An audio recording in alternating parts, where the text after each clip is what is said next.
So hi, welcome to my channel guys. कैसे हैं आप सब? आई होप आप सब अच्छे होंगे, अपनी लाइफ में बहुत कुछ अच्छा कर रहे होंगे। तो दोस्तों, अभी जो रीडिंग लेकर आए हैं हम, उस रीडिंग का टॉपिक है कि आगे आपको क्या करना है, अब आगे का रास्ता क्या है, अब लाइफ में एक्चुअली करना क्या है आपको। तो इस टॉपिक पर ये रीडिंग होने वाली है दोस्तों। अगर आपको भी लगता है कि आपके पास विज़न क्लियर नहीं है तो ये रीडिंग आप कंटिन्यू कर सकते हैं। चलिए जी, शुरू करते हैं। लेकिन आज रीडिंग शुरू करने से पहले हम आपको एक शेर पढ़कर सुनाना चाहते हैं। हम कभी कभी शायरी भी कर लेते हैं, तो अर्ज़ किया है आप लोगों के लिए ही है कि प्यार की खुशबू लुटाया कीजिए, प्यार की खुशबू लुटाया कीजिए और हंसी लब पर सजाया कीजिए। हर तरफ खुशबू का मौसम आ गया, गम के आंसू अब छिपाया कीजिए। तो ये आप लोगों की नज़र किया है हमने।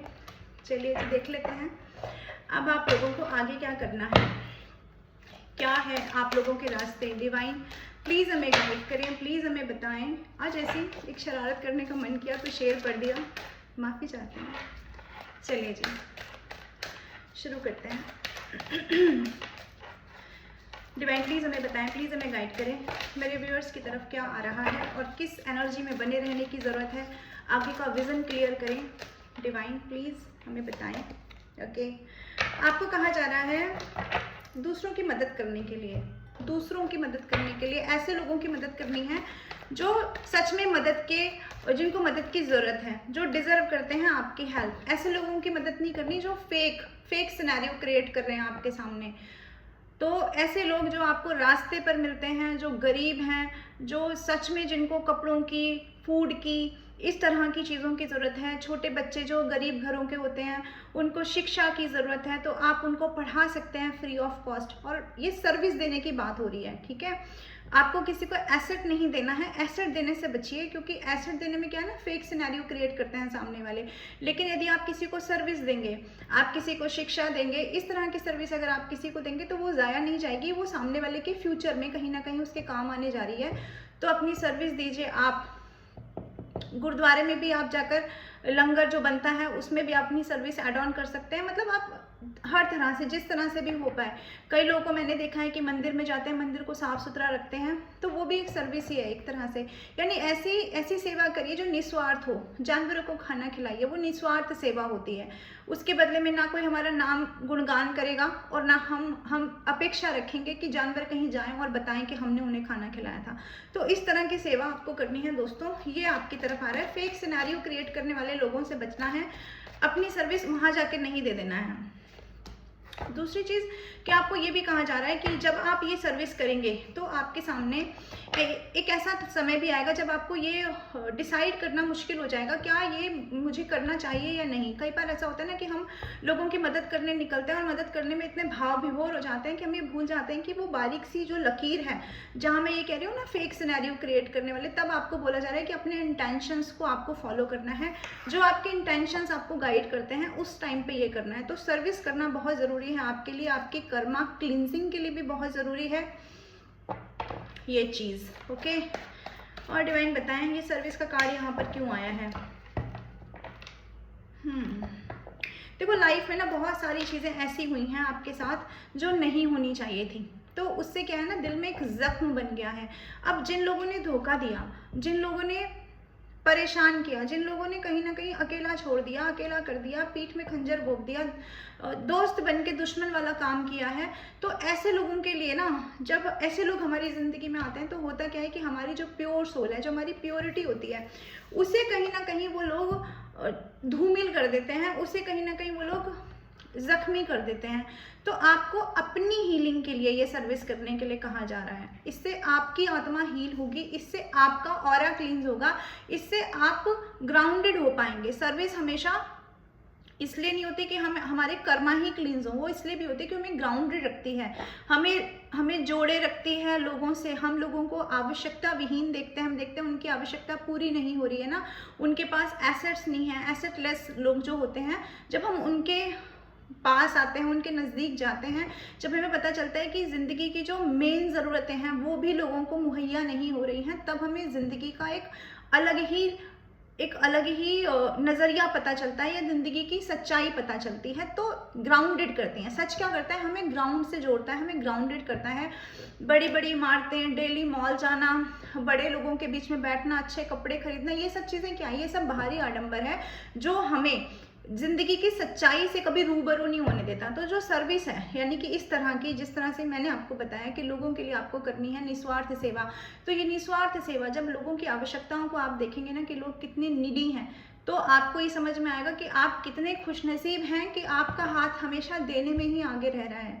कभी आपको इस तरह ना करना पड़े। बस यही ईश्वर से आपको दुआएं करनी है अपने लिए दोस्तों, कि ईश्वर आपको देने वालों में रख रहे हैं, इसलिए आपको ग्रेटिट्यूड भी सेंड करना है कि ईश्वर ने आपको देने वाले लोगों में रखा है, लेने वालों में नहीं रखा है। चलिए जी, और देख लेते हैं आगे का रास्ता क्या है और क्या करना है आपको अपनी जिंदगी में। हाँ, एम्पैथी का कार्ड आया है। आपको ये कहा जा रहा है कि दया भाव रखिए मन के अंदर। रास्ते पर कभी हम जा रहे होते हैं, किसी से हमारी बहस हो जाती है, कभी छोटी छोटी बातों पे ही बहस हो जाती है, बहस करने का कोई मुद्दा नहीं होता फिर भी बहस हो जाती है।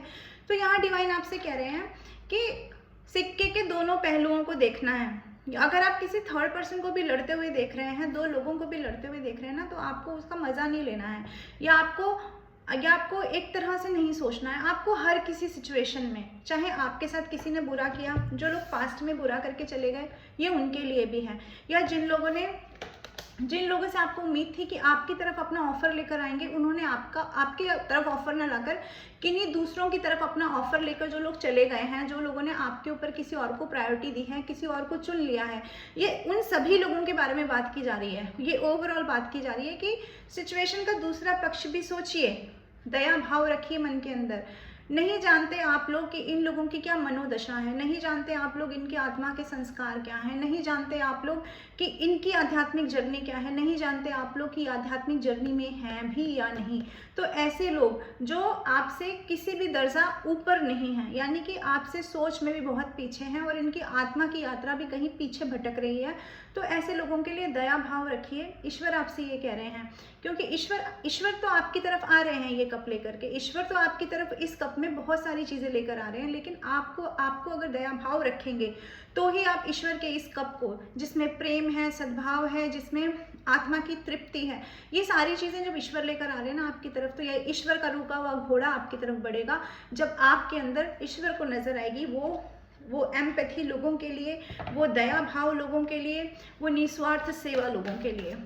डिवाइन प्लीज हमें गाइड करें, यहाँ एम्पैथी का कार्ड क्यों आया है डिवाइन, यहाँ पे एम्पैथी का कार्ड देखिए, द एम्प्रेस का ही कार्ड आ गया है। ये एम्प्रेस का कार्ड अपने आप में बता रहा है कि प्योर सोल है आप, प्योर सोल हैं। जैसे एक बच्चे की सोल होती है, जैसे एक बच्चा होता है ना, पैदा होता है तो उसको कुछ पता नहीं होता है इस दुनिया में, यहाँ पे क्या आडंबर चल रहा है, यहाँ पे क्या चल रहा है, ऊंच नीच जात पात, उसे कुछ पता नहीं होता। वो एक प्योरिटी फॉर्म में आया होता है, एक प्योर फॉर्म में आया होता है। सेम वैसे ही आपकी सोल एक प्योर सोल है, लेकिन जो भी आपने समय व्यतीत किया ऐसे लोगों के साथ, या एक ट्रॉमेटिक जीवन आपका रहा जिसमें आप परेशान रहे, दुख भोगा। मेरे पास ऐसे लोग आते हैं जो 40 सालों से परेशान हैं, 45 साल हो गए, 50 साल उम्र हो गई, लेकिन उन्होंने एक दिन सुख का नहीं देखा। तो आपसे कहा जा रहा है कि जब हम ऐसी सिचुएशंस में रहते हैं, हालांकि उसमें हमारी कोई गलती नहीं होती, लेकिन अगर हम ऐसे लोगों के बीच स्टक रहते हैं दोस्तों, तो ना चाहते हुए भी, कहते हैं ना काजल की कोठरी में कालख लग ही जाती है। तो ऐसे लोगों के बीच रहते रहते हमारी आत्मा की वो शुद्धता, हमारी वाणी की वो शुद्धता, हमारे सोचने का वो एक नज़रिया, या हमारे सोचने में जो एक आत्मीयता हुआ करती थी जब हम पैदा हुए थे, या जब हमारी प्योरिटी थी, तो वो एक जो आत्मा से आत्मा का मिलन था ना, वो कहीं ना कहीं आपकी आत्मा मिस कर चुकी है। वो इस दुनिया में आकर के बहुत सारी चीज़ों में, बहुत सारे जंजालों में फंस चुकी है। तो आपको कहा जा रहा है कि क्लिनजिंग का टाइम है ये आपके कर्मा क्लिनजिंग का भी टाइम है, ये आपकी सोल क्लिनजिंग का भी टाइम है। मेरे पास कुछ मैसेज आते हैं, उसमें लिखते हैं कि मैम हम आगे बढ़ने की कोशिश करते हैं, लेकिन बार बार हम ट्रॉमेटाइज हो जाते हैं, बार बार पुरानी चीज़ें हमारा ध्यान अपनी ओर खींच लेती हैं और हम बर्डन में चले जाते हैं। ऐसे लोग मुझे बोलते हैं, तो मैं उनके लिए ही बोल रही हूँ, ये मैसेज उनके लिए भी है कि क्योंकि इतने समय तक ऐसे लोगों के साथ रही है आपकी सोल, जिन्होंने कहीं ना कहीं आपको दुख पहुँचाया है। तो आपको कहा जा रहा है कि जो जो इम्प्योरिटी है वो सरफेस पर आ रही है, उसको सरफेस पर आने देना है। अगर आपके अंदर से वो सारे वूंड्स जो हैं वो दुखते हैं, आपके जख्मों में दर्द होता है, पीड़ा होती है, तो आपको हीलिंग डिवाइन से मांगनी है। क्योंकि ये जो एम्प्रेस होती है इसके पास इतनी शक्ति होती है कि अपने आप को डिवाइन से जोड़ सके। मैं किसी फीमेल की बात नहीं कर रही, ये फेमिनिज्म एक एनर्जी है जिसकी मैं बात कर रही हूँ दोस्तों इस टाइम पर। तो ये डिवाइन आपसे कह रहे हैं एम्पैथी बना के रखिए, दया बना के रखिए, उनके लिए भी जिन्होंने बुरा किया, उनके लिए भी जो छोड़कर चले गए, और उनके लिए भी जिन्होंने आपको समझा नहीं है। और देख लेते हैं। और एम्पैथी बना के रखनी है जस्टिस के लिए, एम्पैथी बना के रखनी है कहीं ना कहीं अपने जो भी विचार हैं उनको धरातल पे लाने के लिए, यानी अपने काम को इनिशिएटिव लेने के लिए, जो भी आपके माइंड में जो भी चल रहा है ना उसका इनिशिएटिव लेना है, उसके लिए कार्य करना है, आगे बढ़ना है, कदम बढ़ाना है, वेटिंग जोन में नहीं रहना है। तो इन सब चीज़ों के लिए आपको दया भाव रखना है अपने मन के अंदर, और दया भाव और एम्पैथी और जो वेटिंग पीरियड चल रहा है इसके लिए भी बौखला नहीं जाना है। कुछ लोग मैं रीडिंग डालती हूँ और मुझे बिल्कुल ही अगले पल ये मैसेज आ जाते हैं कि मैम आपने ये तो नहीं बताया कि पर्सन कब तक वापस आएगा, मैम आपने टाइम पीरियड तो बताया नहीं। तो कुछ लोग ऐसे भी मैसेज करते हैं, तो मैं उनके लिए ही कह रही हूँ कि डिवाइन आपसे कह रहे हैं कि जो ये वेटिंग जोन है ना इसको भी आराम से काटिए, इसको भी हीलिंग पीरियड समझिए अपना। जब आप हॉस्पिटल में एडमिट होते हैं, कोई बीमार हो जाते हैं, एक्सीडेंट हो जाते हैं, तो हमें बोला जाता है कि अभी आप इतने दिन तक हॉस्पिटल में रहेंगे, ऑपरेशन के बाद आप इतने दिन तक हॉस्पिटल में रहेंगे। तो अगर आप वहाँ से भाग जाएंगे दोस्तों, अगर आप वहाँ से रस्सी तुड़ाकर अगर भाग जाएंगे तो क्या होगा, आप घर पहुँचेंगे और आप हील नहीं हो पाएंगे और वापस आपको हॉस्पिटलाइज करना पड़ेगा, दवाइयाँ करनी पड़ेंगी और पता नहीं ब्ला ब्ला करना पड़ेगा। तो बस ब्ला ब्ला से बचिए, और आपको कहा जा रहा है कि सरेंडर करिए, और इस पल को, इस टाइम को, जो भी लाइफ में चल रहा है ना उसको आपको बहुत ही प्रेम के साथ, सद्भाव के साथ आपको गुजारना है अपनी ज़िंदगी में।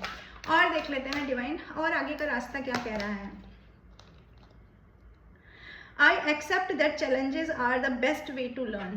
तो जो भी मुसीबतें आ रही हैं, जो भी हर्डल्स आ रहे हैं, जो भी चीज़ें ऐसी हो रही हैं जो सोची नहीं थी, इस पल के बारे में तो नहीं सोचा था कि लाइफ में कभी इतना बुरा मुकाम आ जाएगा कि हर रोज़ बैठ के टैरो हमें गाइड करेंगे। टैरो वाला दिन तो नहीं सोचा था कि क्योंकि इंसान जब पैदा होता है या इंसान जब इस समाज में आता है तो वो क्या करता है ना, उसको देखो समाज का एक अपना नज़रिया चलता है। समाज, जो लोग डिवाइन से जुड़े नहीं होते वो लोग ऐसा सोचते हैं कि सब कुछ मैं कर रहा हूँ, सब कुछ हम कर रहे हैं। ये मैं वाली फीलिंग हमारे अंदर, क्योंकि हम तो शिशु होते हैं, जैसे जैसे परवरिश होती है, बड़े होते हैं, तो लोग हमें बताते हैं कि प्रैक्टिकल वे में सोचो, अगर तुम खाना खाओगे नहीं तो तुम्हारे मुंह में कैसे जाएगा। तो इस तरह की बात है, प्रैक्टिकल वे में जब लोग आपको बोलते हैं तो हम क्या करते हैं, हम हर चीज़ में मैं को सब्जेक्ट रखते हैं कि हर चीज़ मैं करता हूँ, मेरी वजह से हुआ, या हम किसी और चीज़ या फिर हम किसी और पर्सन को आरोपित कर देते हैं कि उसकी वजह से हुआ।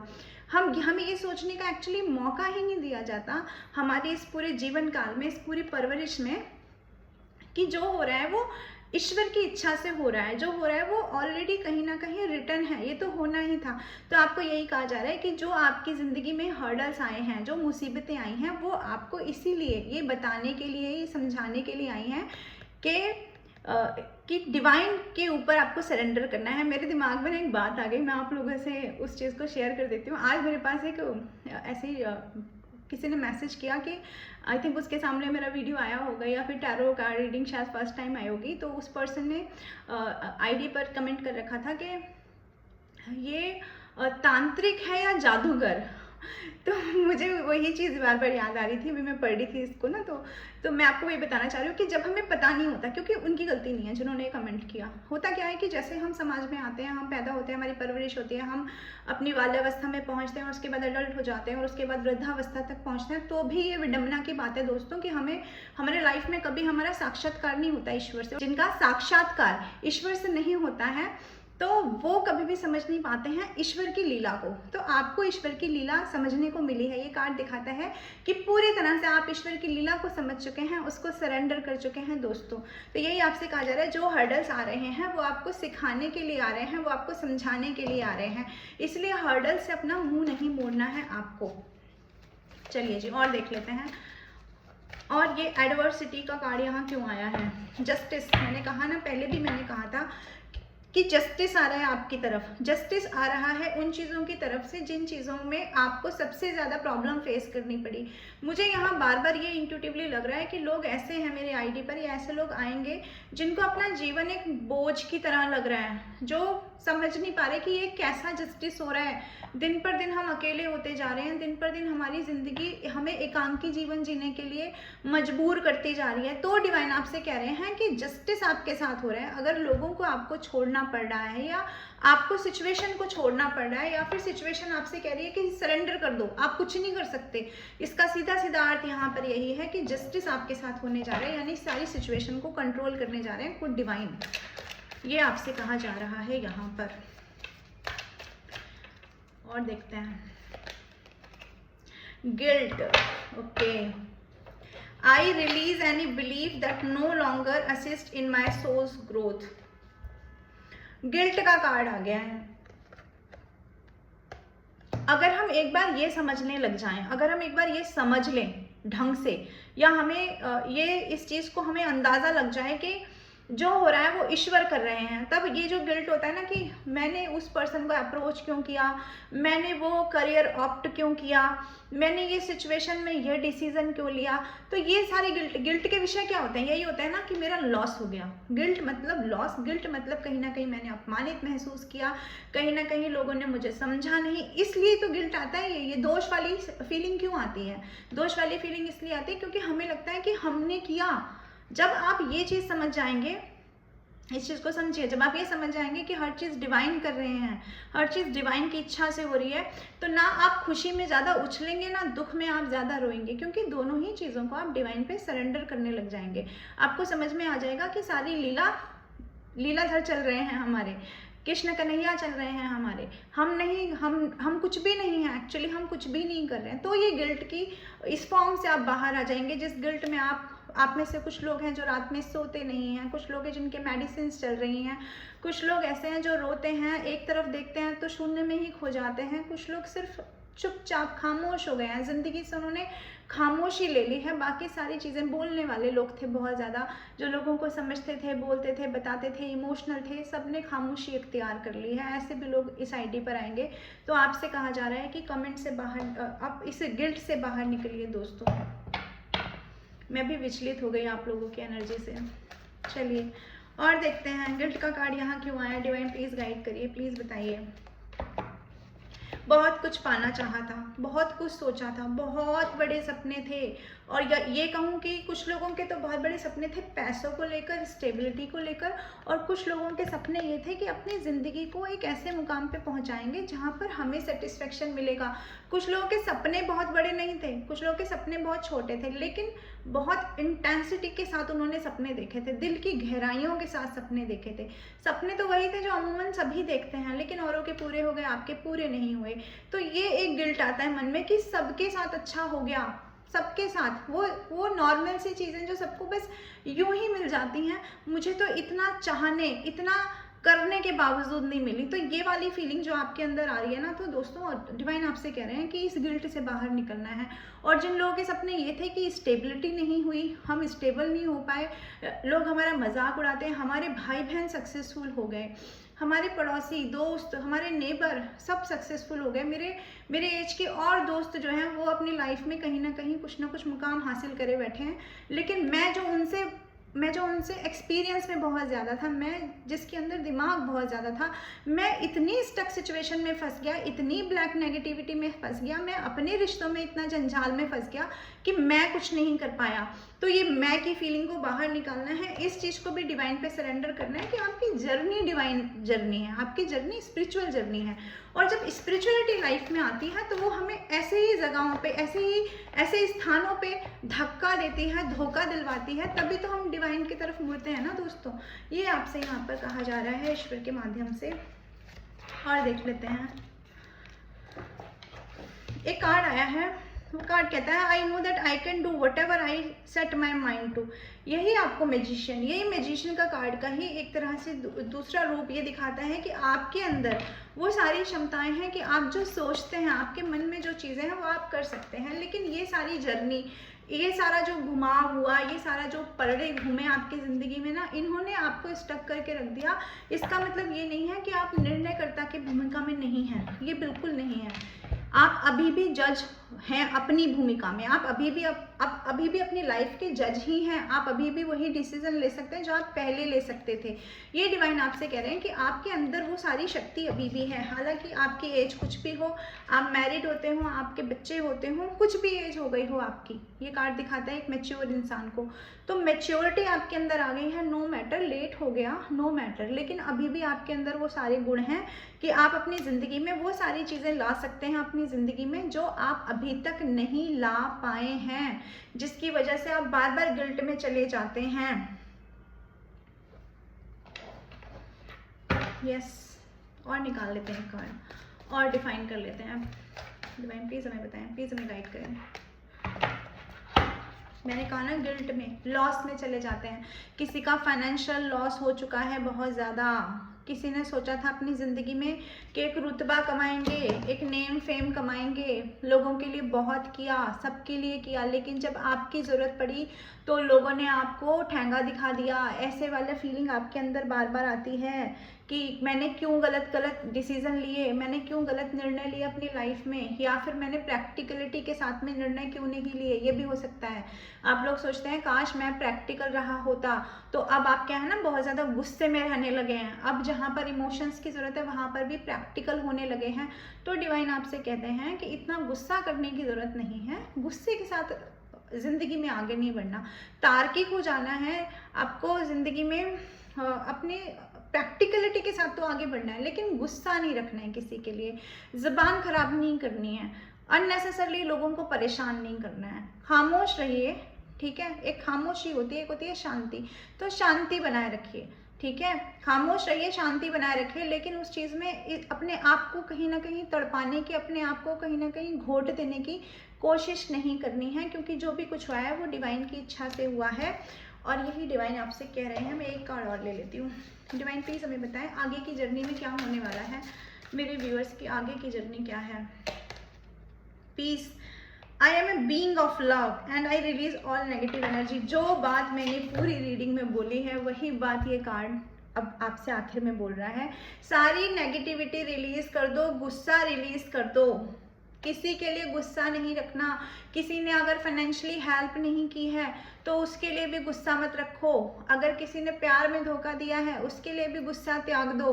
हालांकि बहुत मुश्किल है, आप बोलोगे मैम आप तो बोल देते हो, बोल के चले जाते हो, लेकिन ऐसा नहीं है। मैं भी आपसे सच ही बोल रही हूँ, क्योंकि कार्ड ही ऐसे आ रहे हैं ना दोस्तों। तो लव में या किसी भी फील्ड में अगर धोखा खाया है तो माफ़ करना सीखिए, भूल जाइए उस नेगेटिविटी को।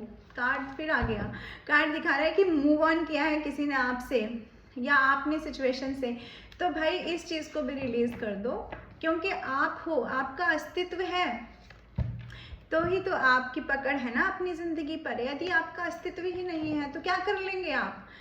अपने आप को डिप्रेशन में डाल के क्या कर लीजिएगा? आप कुछ नहीं कर पाएंगे, कुछ हासिल नहीं कर पाएंगे। जो रुतबा डिवाइन आपको देना चाह रहे हैं ना वो भी आपको नहीं मिलेगा, कुछ नहीं मिलेगा आपको, कहीं के नहीं रहेंगे आप, यदि आप अपने आप से प्रेम नहीं करेंगे। तो खुद से प्रेम करिए, खुद के बेस्ट वर्जन बनना है आपको, खुद के फेवरेट बन जाइए दोस्तों। दो लोगों से प्यार करो, एक ईश्वर से और एक अपने आप से, तीसरा कोई नहीं है प्यार करने के लिए। ये बात आपको समझनी पड़ेगी मेरे प्यारे प्यारे व्यूअर्स। तो मैं आती रहूँगी ऐसे रीडिंग लेकर के। Thanks for giving me your precious time. और मेरी नेक्स्ट रीडिंग का वेट करें, और पर्सनल रीडिंग के लिए आप मुझे कॉल कर सकते हैं, व्हाट्सअप कर सकते हैं, ठीक है जी। ओके, तो बाय बाय, राधे राधे।